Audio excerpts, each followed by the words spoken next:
Yeah, we know we knock 'em down. You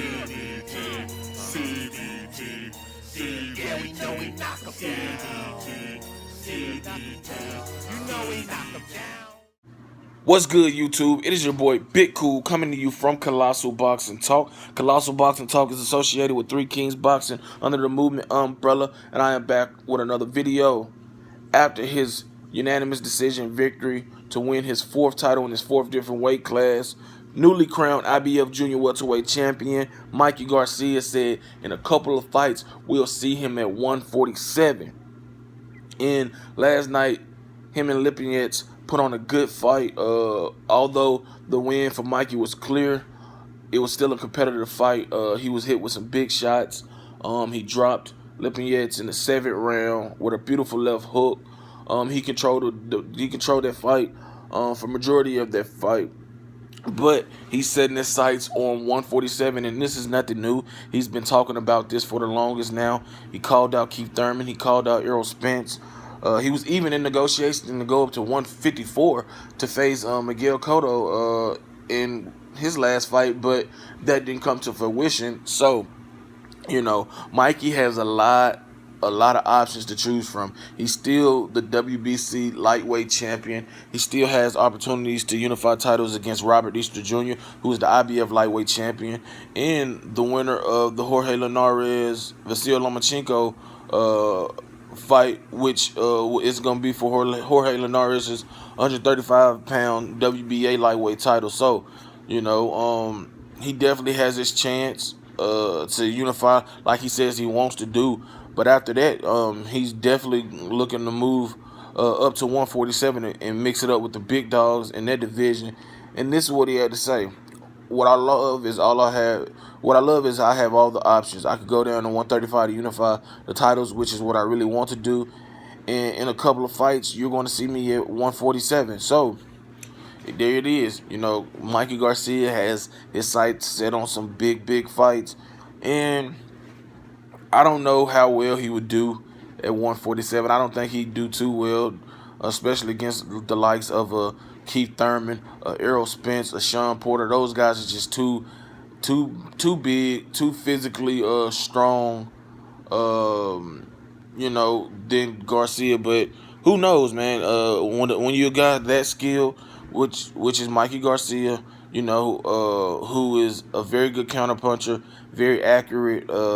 He can punch. I don't know how his power will be at 147 because it hasn't translated to 140 like it is at 135, but it's definitely good at 140. But how it fares at 147 is a whole nother thing, whole nother question. We have to see once he takes a fight at the welterweight limit. But I mean, I give him props for wanting to move up to challenge himself to be, a champion in his 5th weight class. And obviously, it's going to be a strategy behind it.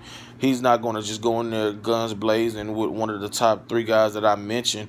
I would like to see him versus Danny Garcia.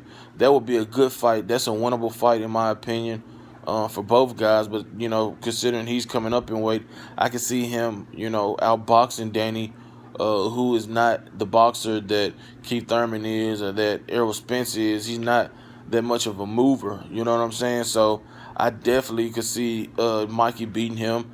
I could see Mikey, competing with Devin Alexander.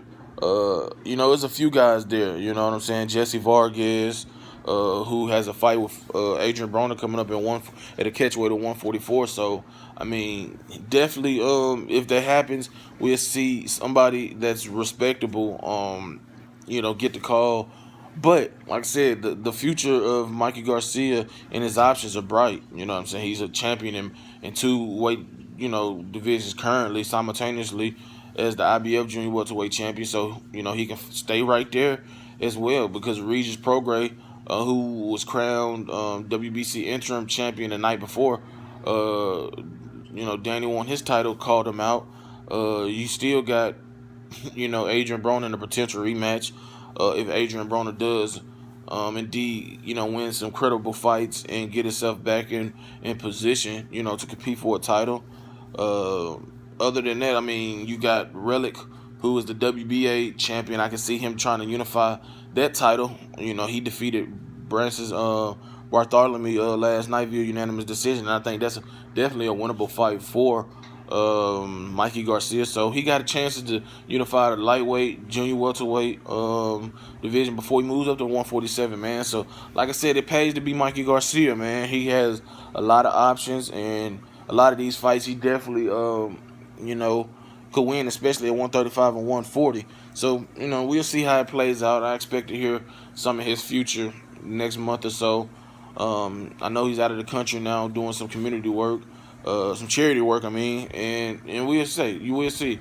You know, he gonna take a little break, and then him and his team will get with Al Heyman and you know, Richard Schaefer, whoever else is managing and promoting him, and come up with the best route of action for him. So if you like this video, go ahead and give it a thumbs up. Make sure you subscribe to Colossal Boxing Talk. Drop those comments in the comment section below. Let me know your thoughts on Mikey Garcia's prospects at 147 as well as 140, man, where he just, you know, won the title. Also, head over to Facebook, smack that like button on the Colossal Boxing Talk Facebook page. Follow me on Twitter at ColossalCBT. Turn the notifications on to get notified every time I upload content. Shout out to everybody in the movement that's moving with us. Until next time, I'm out. Peace.